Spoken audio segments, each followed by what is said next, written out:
അബൂദറിനേക്കാളും സത്യസന്ധനായ ഒരാളെയും ഭൂമി വഹിച്ചിട്ടില്ല. അദ്ദേഹത്തെക്കാളും സത്യസന്ധനായ ഒരാൾക്ക് ആകാശം തണൽ വിരിച്ചു കൊടുത്തിട്ടുമില്ല. തിരുനബി സല്ലല്ലാഹു അലൈഹി വസല്ലം തങ്ങൾ അവിടുത്തെ സ്വഹാബികളിൽ പ്രമുഖരായ അബൂദർ റളിയല്ലാഹുവിനെ കുറിച്ച് പറഞ്ഞ വാക്കുകളാണ്. ആരാണ് അബൂദർ? അവരുടെ ചരിത്രം എന്താണ്? കഥ കേൾക്കാം.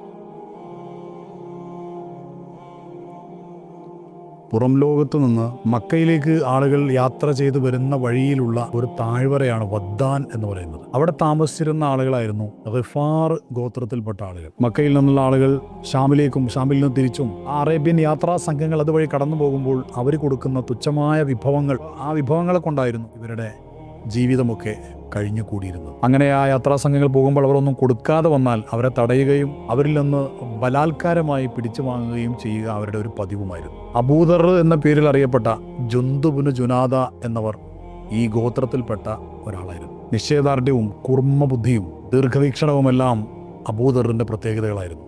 അള്ളാഹുവിന് പുറമെ ബിംബങ്ങളെ ആരാധിക്കുന്ന തങ്ങളുടെ കൂടെയുള്ള ആളുകളെ, തൻ്റെ ഗോത്രത്തിലെ ആളുകളുടെ ആ ഒരു പ്രവർത്തനം അബൂദറിന് വലിയ പ്രയാസങ്ങൾ ഉണ്ടാക്കിയിരുന്നു.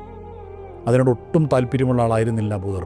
ആ കാലഘട്ടത്തിൽ അറബികൾക്കിടയിലുണ്ടായിരുന്ന പല അനാചാരങ്ങളെയും അന്ധവിശ്വാസങ്ങളെയും അള്ളാഹുവിന് പുറമെയുള്ള മറ്റുള്ള ആരാധനാ വസ്തുക്കളെയും ഒക്കെ മനസ്സുകൊണ്ട് വെറുത്തിരുന്നു അബൂദർ. അതുകൊണ്ട് തന്നെ ഈ ഒരു അവസ്ഥയിൽ നിന്ന് തൻ്റെ സമൂഹത്തെ രക്ഷിച്ചെടുക്കാൻ വേണ്ടി ഒരു പ്രവാചകർ വരുമെന്ന് പ്രതീക്ഷിച്ച് കാത്തിരിക്കുകയായിരുന്നു അബൂദർ. ജാഹിലിയ കാലഘട്ടത്തിലാണെങ്കിലും സർവ്വ തിന്മകൾക്കും എതിരായി ജീവിച്ചിരുന്ന ഒരാളായിരുന്നു അബൂദർ. അങ്ങനെ കഴിയുമ്പോഴാണ് മക്കയിൽ ഒരു പുതിയ പ്രവാചകർ വന്നിട്ടുണ്ട് എന്ന സന്തോഷകരമായ വാർത്ത അബൂദർ അറിയുന്നത്. അതറിഞ്ഞ ഉടനെ തന്നെ തൻ്റെ പ്രിയപ്പെട്ട സഹോദരൻ അനീസിനെ വിളിച്ച് പറഞ്ഞു, നീ വേഗം മക്കയിൽ പോയി ആ പുതിയ പ്രവാചകർ എന്തൊക്കെയാണ് പറയുന്നത്, എന്തൊക്കെയാണ് ആശയങ്ങൾ എന്ന് പഠിച്ചറിഞ്ഞ് എന്നോട് വന്ന് അവതരിപ്പിച്ചു തരണം. അങ്ങനെ അനീസ് അതിനുവേണ്ടി പോയി. ആകാശത്ത് നിന്ന് ദിവ്യ വെളിപാടുകൾ ഉണ്ടെന്നൊക്കെ ആ വ്യക്തി പറയുന്നുണ്ട്. അതിൻ്റെയൊക്കെ ആ സത്യങ്ങൾ എന്തൊക്കെയാണ് വെളിപാടുകളായി വരുന്ന ആശയങ്ങളൊക്കെ പഠിച്ചു വന്ന് എന്നെ കേൾപ്പിക്കണമെന്ന് സഹോദരനോട് പറഞ്ഞു. സഹോദരൻ പോയി. അനീസ് മക്കയിലേക്ക് പോവുകയും തിരുനബി സല്ലല്ലാഹു അലൈഹി വസല്ലം തങ്ങളെ കാണുകയും അവിടുന്ന് പറഞ്ഞ ആ സന്തോഷകരമായ വാക്യങ്ങൾ, ഖുർആനിക വാക്യങ്ങളടക്കം കേൾക്കുകയും അതൊക്കെ കേട്ട് പഠിച്ചറിഞ്ഞ് മനസ്സിലാക്കി തിരിച്ചു വന്ന് തൻ്റെ സഹോദരൻ അബൂദറിനോട്, ജുന്ദുബ്നു ജുനാദയോട് കാര്യങ്ങളെല്ലാം അവതരിപ്പിച്ചു. എല്ലാം സഹകൂതം കേട്ട് ശ്രദ്ധിച്ച് കേട്ട് നിന്ന ജുന്ദുബ്നു ജുനാദ പറഞ്ഞു, എത്ര ഉത്കൃഷ്ടമായ സ്വഭാവ ഗുണങ്ങളിലേക്കാണ് ആ വ്യക്തി നയിക്കുന്നത്. കവിതകളെപ്പോലും തോൽപ്പിക്കുന്ന മാസ്മരികമായ വാക്കുകളാണിവ എന്നൊക്കെ സന്തോഷത്തോടെ അബൂദർ പറഞ്ഞു. ജുന്ദുബ്നു ജുനാദ ആ സഹോദരനോട് ചോദിച്ചു, ജനങ്ങൾ പ്രവാചകരെ കുറിച്ച് എന്താണ് പറയുന്നത്? ജാലവിദ്യക്കാരനും കവിയും അങ്ങനെയുള്ള ആളൊക്കെയാണെന്നാണ് അവർ പറയുന്നത്. ഉടനെ ജുന്ദുബ്നു ജുനാദ എന്ന അബൂദർ പറഞ്ഞു, സഹോദരനോട് പറഞ്ഞു, നിന്റെ വിവരണങ്ങളിൽ നിന്ന് എനിക്ക് പൂർണ്ണ സംതൃപ്തിയായിട്ടില്ല. എനിക്കൊന്ന് നേരിട്ട് മക്കയിൽ ചെന്ന് ആ പ്രവാചകരെ ഒന്ന് കാണണം, കാര്യങ്ങളൊക്കെ ഒന്ന് പഠിക്കണം, അതുവരെ കുടുംബത്തെയൊക്കെ നീ നോക്കണം എന്ന് പറഞ്ഞപ്പോൾ തീർച്ചയായിട്ടും കുടുംബത്തെ ഞാൻ നോക്കിക്കൊള്ളാമെന്ന് സഹോദരൻ വാക്കുകൊടുത്തു. അങ്ങനെ അബൂദർ മക്ക ലക്ഷ്യമാക്കി യാത്ര പുറപ്പെട്ടു. കൂട്ടത്തിൽ സഹോദരനൊരു ഉപദേശവും കൊടുത്തു, മക്കയിലേക്ക് പോകുമ്പോൾ മക്കക്കാരെ സൂക്ഷിക്കണം. പുതിയ മതം വന്നതിൻ്റെ പേരിൽ പ്രവാചകരുടെ സന്ദേശങ്ങളിൽ വിരളി പൂണ്ട ആ ആളുകൾ ആ ആശയത്തിലേക്ക് വരുന്ന ആളുകളെയൊക്കെ ആക്രമിക്കുകയും കൊലപ്പെടുത്താൻ വേണ്ടി ശ്രമിക്കുകയും ചെയ്യുന്ന ഒരു വല്ലാത്ത ഒരവസ്ഥയിലാണ് അവരുള്ളത്. സൂക്ഷിച്ച് വേണം യാത്ര പോകാൻ. യാത്രയ്ക്ക് വേണ്ട ഒരുക്കങ്ങളെല്ലാം ചെയ്ത് വെള്ളം ശേഖരിക്കാൻ വേണ്ടി തോൽസഞ്ചിയുമൊക്കെ എടുത്ത് അബൂദർ ആ മഹാസന്നിധിയിലേക്ക് യാത്ര പുറപ്പെട്ടു. മക്കക്കാരുടെ ശ്രദ്ധയിൽപ്പെടാതെ പുതിയ ആശയത്തിലേക്ക് ചേക്കേറാൻ വന്ന ആളാണ് പഠിക്കാൻ വന്ന ആളാണ് എന്ന് അറിഞ്ഞാൽ പോലും അക്രമാസക്തരാവുന്ന അവരുടെ ഇടയിൽ പെടാതെ വളരെ സൂക്ഷ്മമായിട്ടാണ് അബൂദർ യാത്ര ചെയ്തത്. യാത്രയിൽ മക്കയിലെത്തുന്ന സമയത്ത് ആരോടെങ്കിലും റസൂലിനെ കുറിച്ച് ചോദിക്കാൻ ധൈര്യപ്പെട്ടില്ല. കാരണം ഒരുപക്ഷെ ഇഷ്ടപ്പെടാത്ത ആളോടാണോ ചോദിക്കുന്നതെങ്കിൽ ആ വ്യക്തിയും അക്രമാസക്തതയിലേക്ക് പോയേക്കാം. അങ്ങനെ രാത്രിയായപ്പോൾ റസൂൽ സല്ലല്ലാഹു അലൈഹി വസല്ലം തങ്ങളുടെ പള്ളിയിലേക്ക് കയറി ചെന്നു അബൂദർ. അപ്പോൾ അലി ഇബ്നു അബീ ത്വാലിബ് റളിയല്ലാഹു അൻഹു അവിടത്തേക്ക് വരികയും അലിയാർ തങ്ങൾ അവരെ കൂട്ടി വീട്ടിലേക്ക് പോയി അവിടെ താമസിപ്പിക്കുകയും ചെയ്തു. ആ ദിവസം അവിടെ താമസിച്ചെങ്കിലും അവർ തമ്മിൽ കാര്യമായ സംസാരങ്ങളൊന്നും ഉണ്ടായില്ല. നേരം പുലർന്നപ്പോൾ തൻ്റെ ഭാണ്ഡവും തോൽസഞ്ചിയും എല്ലാം എടുത്ത് അബൂദർ പള്ളിയിലേക്ക് തന്നെ തിരിച്ചു വന്നു. അതിനിടയിലൊന്നും അവർ തമ്മിൽ കാര്യമായി സംസാരിച്ചില്ല. നബി സല്ലല്ലാഹു അലൈഹി വസല്ലം നേരിൽ കാണാനോ സംസാരിക്കാനോ കഴിയാതെ ആ പള്ളിയിൽ ഒരു ദിവസം കൂടെ കടന്നുപോയി. വീണ്ടും കടന്നു വരുന്നു അലി റളിയല്ലാഹു അൻഹു. അന്നും അലിയാർ തങ്ങൾ അബൂദറിനെ വീട്ടിലേക്ക് കൊണ്ടുപോയി അവിടെ താമസിച്ചു. കാര്യമായി ഒന്നും അവർ സംസാരിച്ചില്ല. പിറ്റേന്ന് തിരിച്ചും പള്ളിയിലേക്ക് തന്നെ വന്നു. മൂന്നാമത്തെ ദിവസം കണ്ടപ്പോൾ അലിയാർ തങ്ങൾ ചോദിച്ചു, താങ്കൾ എന്തിനാണ് ഇവിടെ വന്നത്? അപ്പോൾ അബൂദർ സൂക്ഷ്മമായി സംസാരിച്ചുകൊണ്ട് പറഞ്ഞു, ഞാൻ ആഗ്രഹിക്കുന്ന വിഷയത്തിലേക്ക് താങ്കൾ എന്നെ നയിക്കുമെന്ന് എനിക്ക് കരാർ ചെയ്യുകയാണെങ്കിൽ ഞാൻ പറയാം. തീർച്ചയായിട്ടും ഞാനത് പാലിക്കുമെന്ന് അലിയാർ തങ്ങൾ പറഞ്ഞപ്പോൾ ഞാൻ വിദൂരമായ ഒരു നാട്ടിൽ നിന്നും മക്ക ലക്ഷ്യമാക്കി വന്നതാണ്. ഇവിടെ ഒരു പ്രവാചകർ വന്നിട്ടുണ്ടെന്നും പുതിയ ആശയങ്ങൾ പറയുന്നുണ്ടെന്നും കേട്ടു. അതറിയാനും പഠിക്കാനും മനസ്സിലാക്കാനും ആ പ്രവാചകരെ നേരിട്ട് കാണാനും വേണ്ടി വന്നതാണ്. ഇത് കേൾക്കേണ്ട താമസം അലി റളിയല്ലാഹു അൻഹുവിന്റെ മുഖം സന്തോഷത്താൽ പുഞ്ചിരി തൂകുന്നതായി.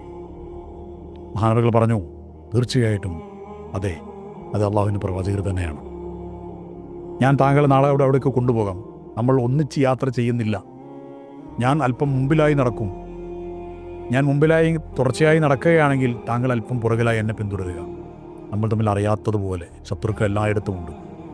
ഞാൻ എവിടെയെങ്കിലും നിൽക്കുന്നത് താങ്കൾ കണ്ടാൽ അപകടമുണ്ട് എന്ന് മനസ്സിലാക്കി താങ്കൾ പിന്തിരിയുക. ഇങ്ങനെ ചില നിർദ്ദേശങ്ങളൊക്കെ കൊടുത്ത് പിറ്റേന്ന് അലിയാർ തങ്ങളുടെ കൂടെ റസൂലിൻ്റെ വീട് ലക്ഷ്യമാക്കി അവർ യാത്ര ചെയ്തു. അങ്ങനെ യാത്ര ചെയ്ത് അവർ അവിടെ എത്തി.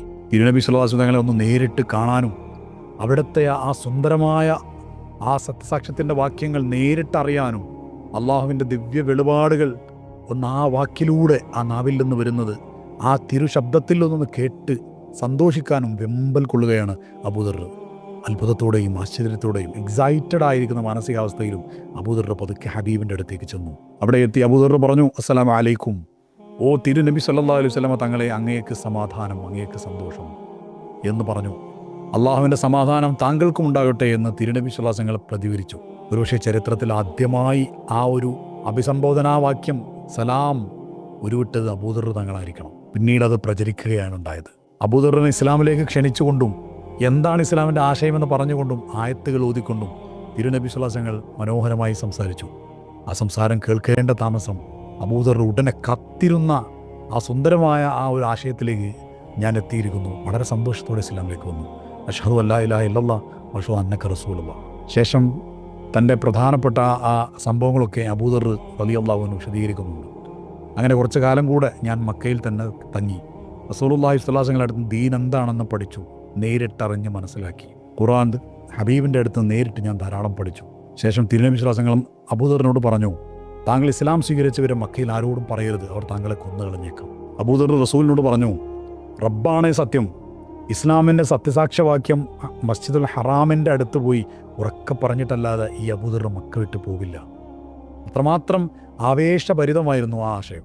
ശേഷം മസ്ജിദുൽ ഹറാമിൻ്റെ അടുത്തേക്ക് അബൂദർ യാത്രയായി. അവിടെ ചെന്ന് അവിടെ ഏതാനും ഖുറൈശി പ്രമുഖരും മറ്റുമൊക്കെ ഉണ്ടായിരുന്നു. ഉറക്കെ വിളിച്ചു പറഞ്ഞു, ഓ ഖുറൈശികളെ, അള്ളാഹു അല്ലാതെ ആരാധ്യനില്ലെന്നും മുഹമ്മദ് നബി അവിടുത്തെ ദൂതരാണെന്ന് ഉറക്കെ ഞാൻ പറയുന്നു. ഇത് കേട്ട് ഹാലിളകിയ ആ അക്രമിക്കൂട്ടം അബൂദറിൻ്റെ മുകളിൽ ചാടി വീണു. അവരൊന്നൊന്നായി ആക്രമിച്ചു തുടങ്ങി. ക്രൂരമായി ആക്രമിക്കാൻ തുടങ്ങിയ സമയത്ത് ഓടി വന്നു നബി സല്ലല്ലാഹു അലൈഹി വസല്ലമയുടെ പിതൃവിനായ അബ്ബാസ് റളിയല്ലാഹു അൻഹു. അബ്ബാസ് എന്നവർ ഓടി വന്ന് സംരക്ഷണം തീർത്തുകൊണ്ട് പറഞ്ഞു, നിങ്ങൾ എന്താണ് കാണിക്കുന്നത്? ഗിഫാറുകാരനാണിവർ. ഈ അബൂദർ എന്ന വ്യക്തി ഗിഫാറുകാരനാണ്. അദ്ദേഹത്തിൻ്റെ ഗോത്രത്തിൻ്റെ അടുത്തുകൂടെയാണ് നമ്മുടെ യാത്രാസംഘങ്ങളെല്ലാം പോകുന്നത്. നമ്മുടെ യാത്രാസംഘങ്ങൾക്ക് സേഫായി അദ്ദേഹത്തെ ആക്രമിച്ചാൽ അദ്ദേഹത്തിൻ്റെ ഗോത്രങ്ങൾ വെറുതെ ഇരിക്കില്ല. നമ്മുടെ യാത്രാസംഘങ്ങൾക്ക് സേഫായി അത് യാത്ര ചെയ്യാൻ പ്രയാസപ്പെടും. ഇത് കേട്ടപ്പോൾ ആ ശത്രുക്കളൊക്കെ ഓടി മാറുകയും അബൂദർ സ്വതന്ത്രനാവുകയും വളരെ വേഗത്തിൽ റസൂലിൻ്റെ അടുത്തേക്ക് ചെല്ലുകയും ചെയ്തു. ആക്രമിക്കപ്പെട്ട, ക്ഷീണിച്ച, പരിക്ക് പറ്റിയ അവസ്ഥയിൽ അബൂദറിനെ കണ്ട റസൂൽ സ്വല്ലല്ലാഹു അലൈഹി വസല്ലം പറഞ്ഞു, താങ്കളോട് ഇത് ഉറക്കെ പറയേണ്ട എന്ന് ഞാൻ പറഞ്ഞിരുന്നുവല്ലോ. അപ്പോൾ അബൂദർ പറഞ്ഞു, അത്രയും ശക്തമായ ആ ഒരു സന്ദേശം അങ്ങനെ അറിയിക്കണമെന്നൊരു ആഗ്രഹം ഉണ്ടായി, അതൊരാവശ്യമായിരുന്നു, അതുകൊണ്ട് ഞാൻ ചെയ്തു എന്ന് മാത്രം. ഇനി ഞാൻ പോവുകയാണ് എന്ന് പറഞ്ഞു. റസൂൽ സ്വല്ലല്ലാഹു അലൈഹി വസല്ലം പറഞ്ഞു, താങ്കൾ താങ്കളുടെ ആളുകളിലേക്ക് പോവുക, അവരിലേക്ക് ഈ സന്ദേശം താങ്കൾ പകരുക, ഇസ്ലാമിലേക്ക് അവരെയൊക്കെ ക്ഷണിക്കുക. ഇസ്ലാമിലേക്ക് ആളുകൾ ക്ഷണിക്കാനുള്ള സമ്മതം നേരിട്ട് കിട്ടുന്നു അബൂദറിന്. താങ്കൾ മുഖേന താങ്കളുടെ ജനതകൾക്ക്, ഗോത്രത്തിലുള്ള ആളുകൾക്ക് അള്ളാഹു ഹിദായത്ത് നൽകിയേക്കാം. ഞാൻ പരസ്യമായ പ്രബോധനം ആരംഭിച്ചു എന്ന് കേട്ടാൽ താങ്കൾ എന്നെ കാണാൻ വരിക. അബൂദർ തുടർന്ന് കഥ പറയുകയാണ്. അങ്ങനെ ഞാൻ ദീർഘമായി യാത്ര ചെയ്ത് എൻ്റെ നാട്ടിലെത്തി. ആദ്യമായി എന്നെ കാണുന്നത് എൻ്റെ സഹോദരൻ അനീസാണ്. അനീസ് ചോദിച്ചു, എന്തൊക്കെയാണ് ഉണ്ടായത്? ഉടനെ എല്ലാ കാര്യങ്ങളും പറഞ്ഞു. ഞാൻ ഇസ്ലാമിലേക്ക് വന്നിട്ടുണ്ട്, ഞാൻ ഇസ്ലാം സ്വീകരിച്ചിട്ടുണ്ട്. ഉടനെ സമയമൊന്നും നഷ്ടപ്പെടുത്താതെ സഹോദരൻ അനീസ് പറഞ്ഞു, ഞാനും ഇസ്ലാമിലേക്ക് വരുന്നു. സന്തോഷത്തോടെ അനീസ് ഇസ്ലാമിലേക്ക് വന്നു. അത് കഴിഞ്ഞ് അവരുടെ പ്രിയപ്പെട്ട ഉമ്മയെ ഇസ്ലാമിലേക്ക് അവർ ക്ഷണിച്ചു. ഉമ്മ സന്തോഷത്തോടുകൂടെ ഞാനും ആ മതത്തിലേക്ക് വരുന്നു. അങ്ങനെ ആ കുടുംബം മുഴുവനും ഇസ്ലാമിലേക്ക് വരുന്ന നാളുകളാണ് പിന്നീട്. ആ ഒരു ഗിഫാർ ഗോത്രത്തിലെ ധാരാളം ആളുകൾ പിന്നീട് ഇസ്ലാമിലേക്ക് വരികയാണ്. കുറേ ആളുകൾ ഇസ്ലാമിലേക്ക് വരികയും നിസ്കാരം അവർക്കിടയിൽ ആരംഭിക്കുകയും ചെയ്തു. എന്നാൽ ചില ആളുകൾ അവിടെ നിന്ന് പറഞ്ഞു, ഞങ്ങൾ മുഹമ്മദ് നബി മദീനയിലേക്ക് എത്തുന്നത് വരെ കാത്തിരിക്കും, മദീനയിൽ അവരെത്തിയാൽ അവിടെ ചെന്നിട്ടാണ് ഞങ്ങൾ ഇസ്ലാം സ്വീകരിക്കുക. അങ്ങനെ അവർ കാത്തിരിക്കുകയും അവർ മദീനയിലെത്തി പിന്നീട് ഇസ്ലാം സ്വീകരിക്കുകയും ചെയ്തു. ബദറും ഉഹദും ഖന്തക്കും എല്ലാം കഴിയുന്നത് വരെ ആ മരുഭൂമിയിൽ തന്നെ തൻ്റെ നാട്ടിലായിരുന്നു, ഗഫാർ ഗോത്രത്തിൻ്റെ കൂടെ തന്നെയായിരുന്നു അബൂദറിൻ്റെ താമസം. അതിനുശേഷം റസൂൽ സ്വല്ലല്ലാഹു അലൈഹി വസല്ലം തങ്ങളുടെ അടുത്തേക്ക് അവർ യാത്ര പോവുകയും തുടർന്ന് അവിടെ താമസിക്കാൻ റസൂലിനോട് സമ്മതം ചോദിക്കുകയും സ്വല്ലല്ലാഹു അലൈഹി വസല്ലം തങ്ങൾ അതിന് സമ്മതം അരുളുകയും അബൂദർ റളിയല്ലാഹു അൻഹു റസൂലിൻ്റെ ഒരു സേവകനായി മാറുകയും ചെയ്യുന്നതാണ് പിന്നീട് ചരിത്രം കാണുന്നത്. യാത്രകളിലും സഹവാസങ്ങളിലും പലപ്പോഴും സേവനം ചെയ്യാനുള്ള വലിയ ഭാഗ്യം കിട്ടിയ സ്വഹാബികളിൽ ഒരു പ്രമുഖ സഹാബിയായിട്ടാണ് ചരിത്രം പിന്നീട് അബൂദർ റളിയല്ലാഹു അൻഹു തങ്ങളെ കാണുന്നത്. പല കാര്യങ്ങളിലും റസൂൽ സ്വല്ലല്ലാഹു അലൈഹി വസല്ലം തങ്ങൾ അബൂദർ തങ്ങൾക്ക് പ്രത്യേക പരിഗണന നൽകുമായിരുന്നു. കാണുമ്പോഴൊക്കെ സന്തോഷത്തോടെ പുഞ്ചിരിച്ച് അബൂദർ തങ്ങളെ റസൂൽ സ്വല്ലല്ലാഹു അലൈഹി വസല്ലം തങ്ങളെ സ്വീകരിക്കുമായിരുന്നു. അങ്ങനെ റസൂൽ സ്വല്ലല്ലാഹു അലൈഹി വസല്ലം തങ്ങളുടെ വഫാത്ത് വരെ അവിടെ താമസിച്ചു അബൂദർ റളിയല്ലാഹു അൻഹു. ആ വഫാത്തിന് ശേഷം അവിടെ കഴിയാൻ അവർക്ക് കഴിഞ്ഞില്ല. റസൂലില്ലാത്തൊരു മദീനയിൽ ജീവിക്കാൻ കഴിയുന്നില്ല. ആ സ്വരം ശ്രവിച്ചു കൊണ്ടിരുന്ന മനോഹരമായ ഇൽമിൻ്റെ സുന്ദരമായ മജ്‌ലിസുകളില്ലാത്ത ആ മദീന ഒരിക്കലും അവിടെ താമസിക്കാൻ കഴിയുന്നില്ല. മനസ്സവിടെ ഒരിക്കലും നിൽക്കാൻ സമ്മതിക്കുന്നില്ല. അങ്ങനെ അവരവിടുന്ന് യാത്രയാവുകയാണ്. അങ്ങനെ അവിടുന്ന് യാത്ര പോയി ഷാമിൻ്റെ ഭാഗമായ ഒരു മരുഭൂമിയിലാണ് പിന്നീട് താമസം. മരുപ്രദേശത്ത് അബൂബക്കർ സിദ്ദീഖ് റളിയല്ലാഹുവിൻ്റെയും ഉമറുൽ ഫാറൂഖ് റളിയല്ലാഹുവിൻ്റെ ഒക്കെ കാലഘട്ടത്തിൽ അവിടെയാണ്, ആ മരുഭൂമിയിലാണ് ഇബാദത്തിൽ മുഴുകി മഹാനായ അബൂദർ റളിയല്ലാഹു അൻഹു താമസിക്കുന്നത്. ശേഷം ഉസ്മാൻ റളിയല്ലാഹുവിൻ്റെ കാലഘട്ടത്തിൽ ദമസ്കസിലാണ് അബൂദർ റളിയല്ലാഹു അൻഹു താമസിക്കുന്നത്. ആ കാലമായപ്പോഴത്തേക്കും ഭൗതികമായ താല്പര്യങ്ങളിൽ മുഴുകി ജീവിക്കുന്ന ജനങ്ങളെ കണ്ട് വല്ലാത്തൊരു മടുപ്പോടുകൂടെയാണ് അബൂദർ റളിയല്ലാഹു അൻഹു ജീവിക്കുന്നത്. എല്ലാവരും ഭൗതികമായ താല്പര്യങ്ങളിൽ മുഴുകുന്നതും റബ്ബിൽ നിന്ന് അകന്നു പോകുന്നതും കണ്ട് വലിയ വിഷമത്തിലായിരുന്നു അവരുണ്ടായിരുന്നു.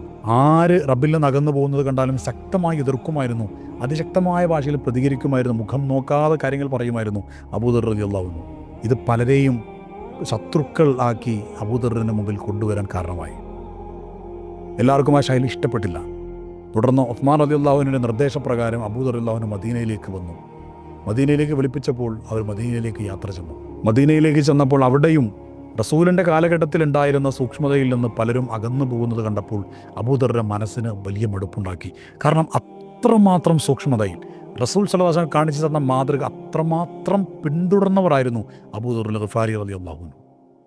അങ്ങനെ പിന്നീട് ഉസ്മാൻ റളിയല്ലാഹു അൻഹുവിൻ്റെ അവിടുത്തെയും ഒരു മടുപ്പ് വരുന്ന ഘട്ടത്തിൽ ജനങ്ങൾക്കിടയിൽ പ്രത്യക്ഷപ്പെടാൻ താല്പര്യപ്പെടാതെ ഇരുന്നപ്പോൾ ഉസ്മാൻ റളിയല്ലാഹു അൻഹു നിർദ്ദേശപ്രകാരം റബദ എന്ന മദീനയുടെ മറ്റൊരു ഭാഗത്തേക്ക് മഹാനവറുകൾ താമസം മാറുകയാണ് ചെയ്തത്. അവിടെയും ഇബാദത്തിൽ മുഴുകി ഭൗതികമായ യാതൊരു താല്പര്യങ്ങളുമില്ലാതെ ആ ജീവിതം അല്ലാഹുവിൽ ലയിച്ച് ഹബീബിൻ്റെ സ്മരണയിൽ സ്വയം സമർപ്പിച്ച ജീവിതമായിരുന്നു അത്. ഒരിക്കൽ റബദയിൽ താമസിക്കുന്ന സമയത്ത് ഒരാൾ അബൂദർ റളിയല്ലാഹുവിൻ്റെ വീട്ടിൽ വന്നിട്ട് ചോദിച്ചു, ആ വീട്ടിൽ താമസിക്കുന്ന റൂമിൽ നോക്കിയപ്പോൾ അവിടെ ഒന്നും കാണുന്നില്ല, താങ്കളുടെ ഭക്ഷണ വിഭവങ്ങളൊക്കെ എവിടെ എന്ന് ചോദിച്ചപ്പോൾ അബൂദർ റളിയല്ലാഹു അൻഹു മറുപടി പറഞ്ഞു, നമുക്കൊരു വീടുണ്ടല്ലോ, ആ വീട്ടിലേക്ക് എല്ലാ വിഭവങ്ങളും ഞാൻ അയച്ചിട്ടുണ്ട്, പരലോകമാണ് അവിടെ നിന്ന് ഉദ്ദേശിച്ചത്. ആ വന്നാൽ മറുപടി പറഞ്ഞു, എങ്കിലും താങ്കൾക്ക് ഇവിടെ ഒരു വീടുണ്ടല്ലോ, താമസിക്കുന്ന കാലത്തോളം ഇവിടത്തേക്ക് ആവശ്യമായ ഭക്ഷണം വേണ്ടേ എന്ന് ചോദിച്ചപ്പോൾ പക്ഷേ ഈ വീടിൻ്റെ ഉടമസ്ഥൻ അധികകാലം നമ്മളെ ഇവിടെ നിലനിർത്തുകയില്ല എന്ന് അബൂദർ തങ്ങൾ മറുപടി പറയുകയാണ്. ഒരിക്കൽ ഷാമിലെ ഗവർണർ അബൂദർ റളിയല്ലാഹു അൻഹുവിനെ ആദരിച്ചുകൊണ്ട് 300 ദീനാർ സമ്പത്ത്, ഇത് താങ്കളുടെ വ്യക്തിപരമായ ആവശ്യങ്ങൾക്ക് മാത്രം ഉപയോഗിക്കണമെന്ന് പറഞ്ഞ് കൊടുത്തയച്ചപ്പോൾ മഹാനവറുകൾ ഇങ്ങനെയായിരുന്നു പ്രതികരിച്ചത്, ഷാമിലെ ഗവർണറായ അബ്ദുള്ളക്ക് ഈ പണം നൽകാൻ എന്നെക്കാളും ദുർബലനായ ആരെയും കിട്ടിയില്ലേ? അത് സ്വീകരിച്ചില്ല മഹാനവറുകൾ. അങ്ങനെ ഭൗതികമായ ചിന്തയിൽ നിന്നൊക്കെ ഒഴിവായി അള്ളാഹുവിലും റസൂലിലും ലയിച്ച് സ്വല്ലല്ലാഹു അലൈഹി വസല്ലം മഹാജീവിതം ഹിജ്റ 32 വഫാത്ത് സംഭവിക്കുന്നത്. ആ മഹാജീവിതത്തെക്കുറിച്ചാണ് റസൂൽ സ്വല്ലല്ലാഹു അലൈഹി വസല്ലം പറഞ്ഞത്, അബൂദറിനേക്കാളും സത്യസന്ധനായ ഒരാളെയും ഭൂമി വഹിച്ചിട്ടില്ല, അബൂദറിനേക്കാളും സത്യസന്ധനായ ഒരാൾക്കും ആകാശം തന്നിട്ട് കൊടുത്തിട്ടുമില്ല. ആ മഹാ സ്വഹാബിവരുടെ പൊരുത്തം അള്ളാഹു നമുക്ക് എല്ലാവർക്കും നൽകട്ടെ. നാളെ ജന്നാത്തുൽ നഈമിൽ അവരെയൊക്കെ ഒന്നിച്ച് കാണാൻ അള്ളാഹു നമുക്ക് തൗഫീഖ് നൽകട്ടെ. ആമീൻ യാ റബ്ബൽ ആലമീൻ.